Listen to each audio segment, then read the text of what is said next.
Hey everyone, I'm Brandon Allen and welcome to Beep Beep RV. Holy shit, it's fucking cold. In this video, I'm going to give you a little update to what we've been dealing with all the cold weather and snow here in Austin, Texas. Going to give you a real honest and brutal truth of, this is shit you got to deal with living in an RV. To start, if you haven't seen our first part to this video, be sure to check that out. I'll put the link down below.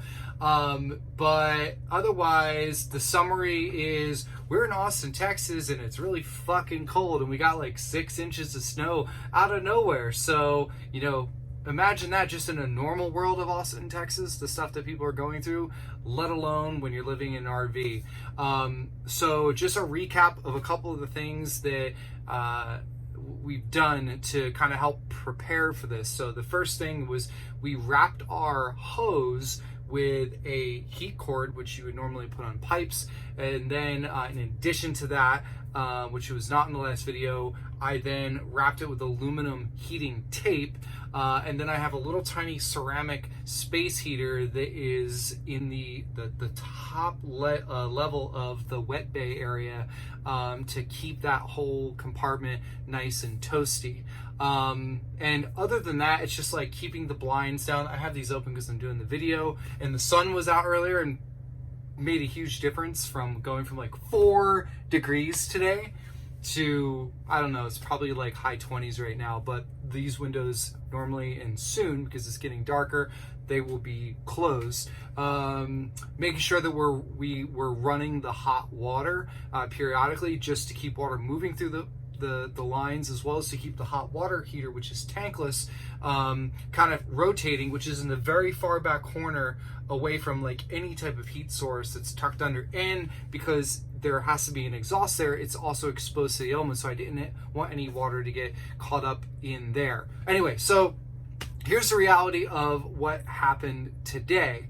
I took Megan to work, so she ended up calling off yesterday because the roads were terrible. The Jeep was fine in certain areas where it was snow, but when you hit the brakes, and snow is one thing, but the layer of ice underneath from the rain the day before was pretty crappy. So we didn't have the best control. So she ended up calling off work on Monday, and then got her in there today. The drive there took about, a little over a half hour. Usually that would be like a 12-minute drive. And it took me over an hour to get there and back. The roads were surprisingly okay, considering like everything was compacted down. I thought it was going to be a slippery freaking wet mess, but it was actually okay. I still crawled. I kept it in like first or second, and had it in 4-wheel. But anyway, so I get back and I noticed that the entry lights that are right up above me here were like, just like, not flickering. They were like shuddering from like full power to not so much full power. And I thought that was weird. And then so I looked up above the driver's seat here where the electric metering and battery metering panels at, whatever the hell it's called, and it said that we were inverting, which means that it's pulling from the batteries in the coach, not pulling off of an energy source. So I ended up realizing that we didn't have power.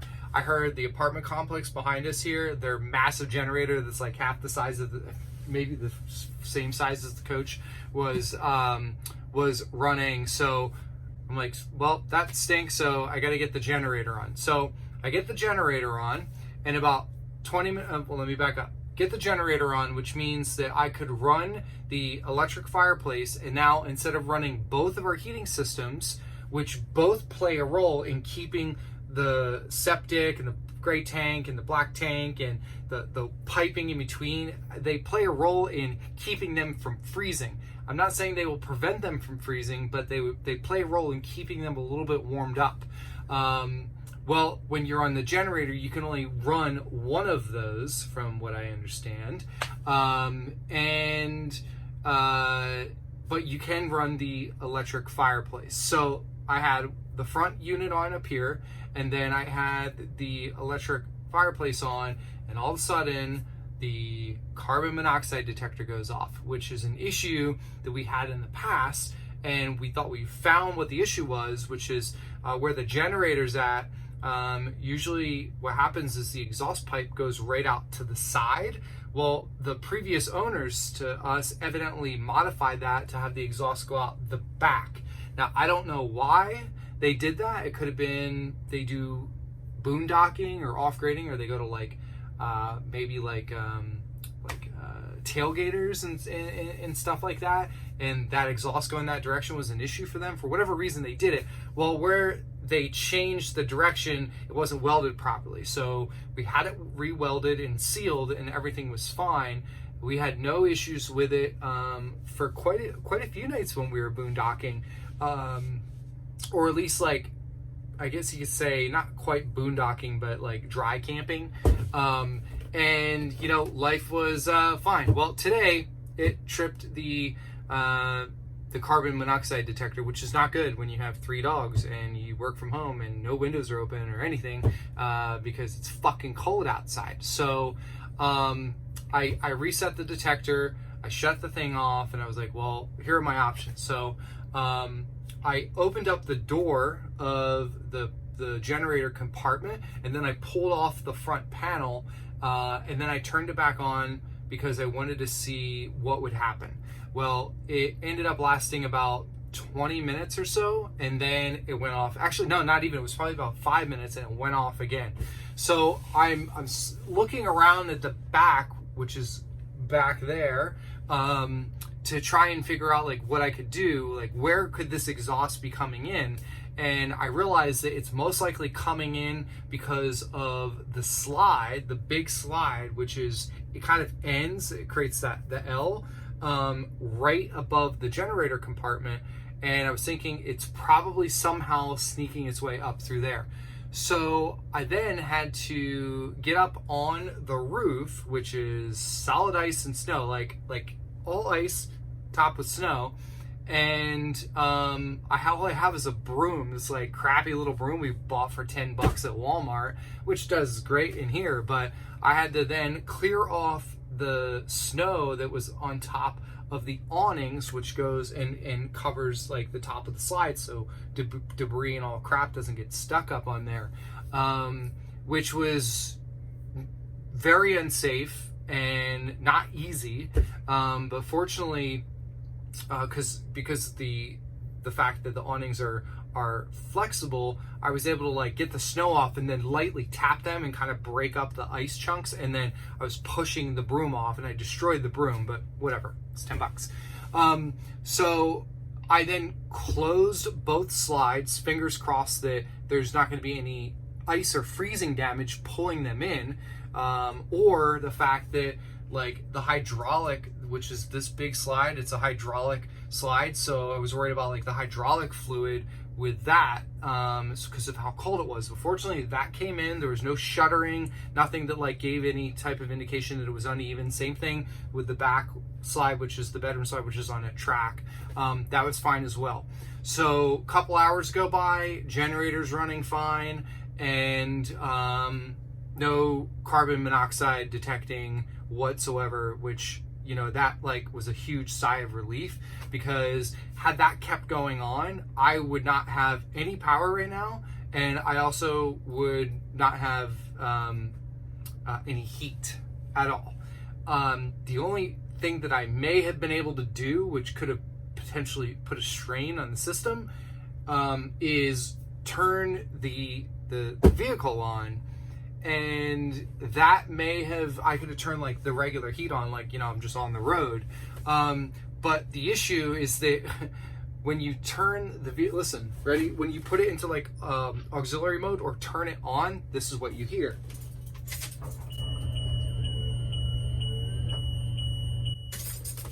Beep, beep, beep, beep, beep, beep, beep, fucking beep, beep, beep. And it doesn't stop. That is the notice that or the warning signal or whatever, that your auto leveling jacks are down. So if I were to have had to run this, that means that I would have had to pull up my levelers. Then there's two issues with that. One, the hydraulic again, because of how cold it is. Two, if there is was like condensation or anything on there, the ice buildup, that could have fucked them up one way or another. And then another issue, and this probably wouldn't be too bad, but because of how cold it is, the tire pressures on everywhere are way off. Like our Jeep is usually like between 37 and 39. They were at like 29 and 30 this morning. I can tell by looking at our tires right now, which I already have a little bit low. Usually they should be like 110.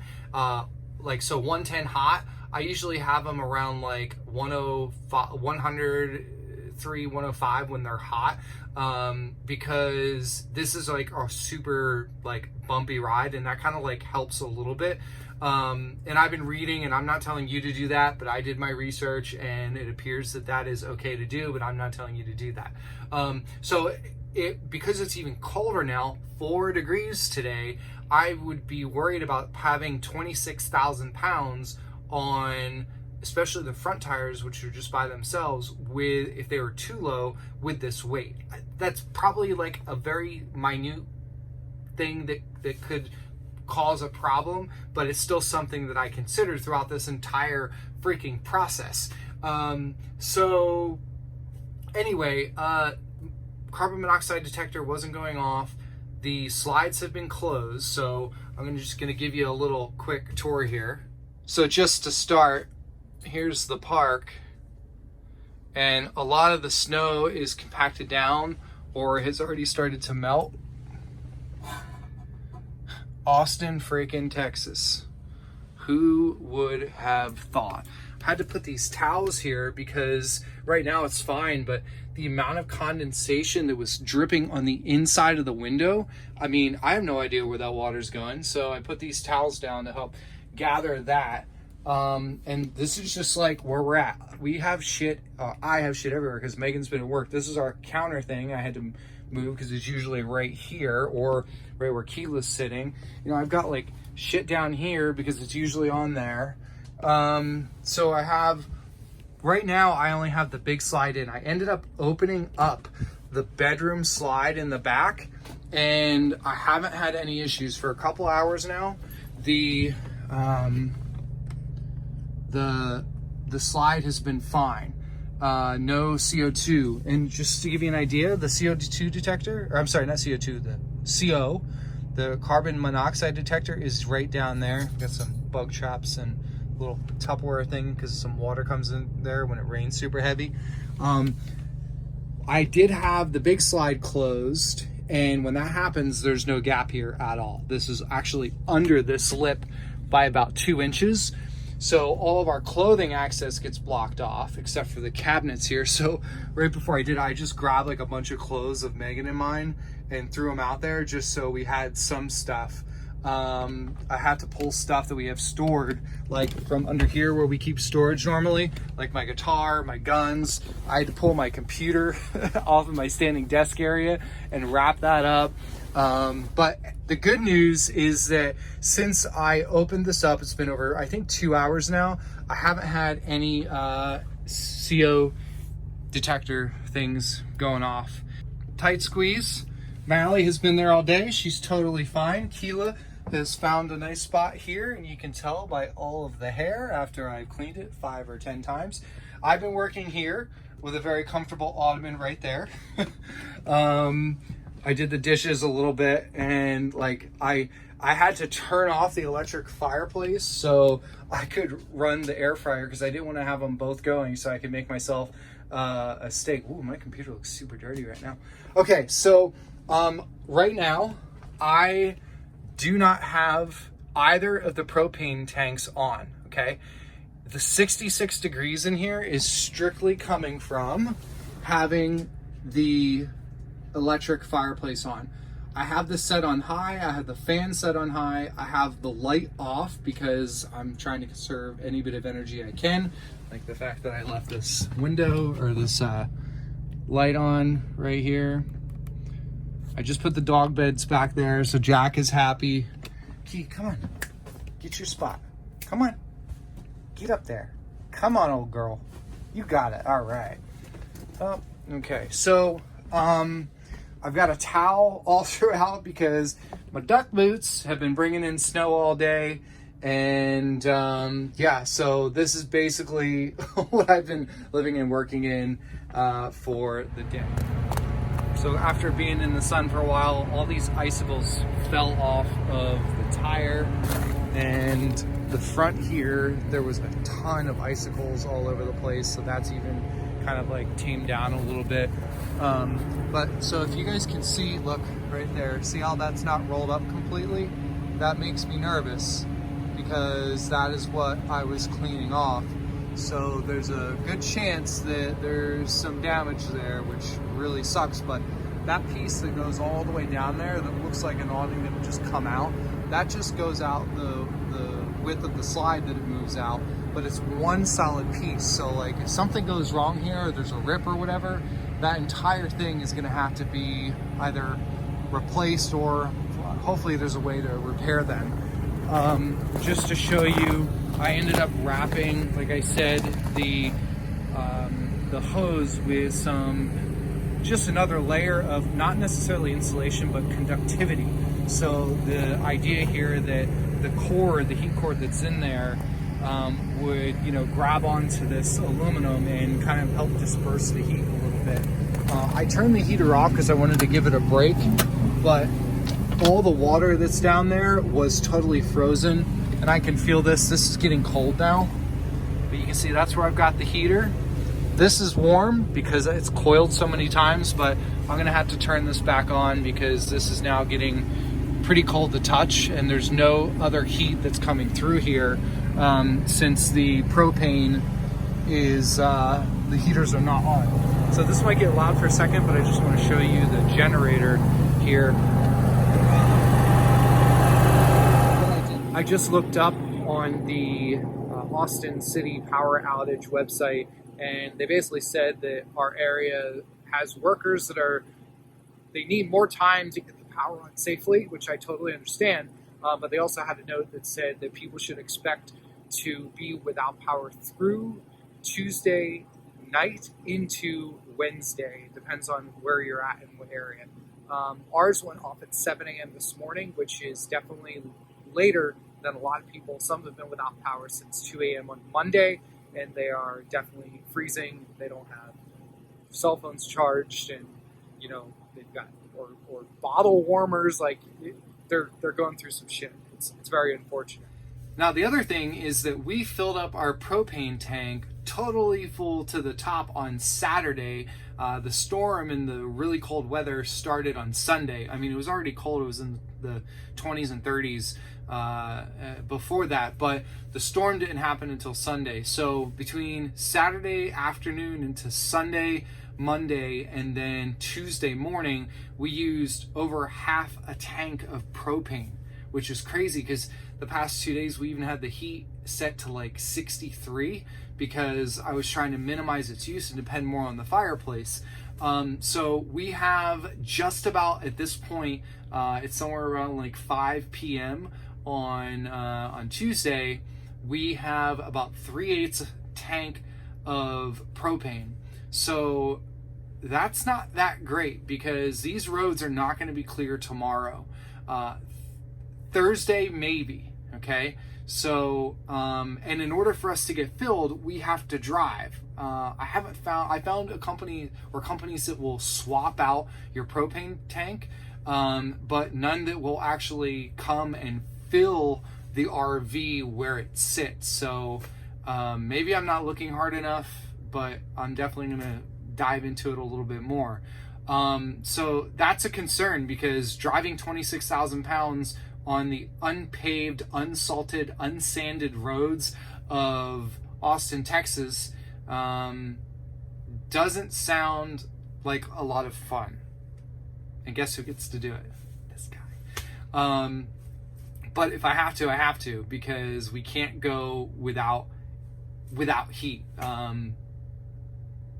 Yeah. Anyway, okay, so we've learned a lot so far in this entire frigid experience. We're probably going to be learning even more over the next like 24 to 48 hours. Fingers crossed there won't be too many lessons unless they're just really good ones, like happy ending lessons, not you're fucked lesson, don't ever do this again type of lesson, learn your mistake type of lesson. But yeah, we'll see. So there's some honest and brutal truth of, you know, full-time RVing. Even when you think you're in a area that should be warm and humid right now, you never know when a fucking blizzard's gonna come by and really stress you out. Even with like all that, I can say that we still have power. There are some people right now who have had no power at all, no heat at all, and they live in houses and apartments. So it's like, you know, at least we have a generator backup. And, you know, we signed up for this. You know, there's freaking homeless people out here freezing right now. It sucks. It really, really sucks. So in a way, we're bitching and complaining, but we're also grateful to at least have the things that we still have compared to others in this just insane situation for Austin, Texas. So anyway, there's some insight to the experience. I'm sure Megan is thinking, hi beep RVers, but she's at work right now. She's not thinking that either. She has no idea I'm doing this, but I'm gonna post it. So see ya.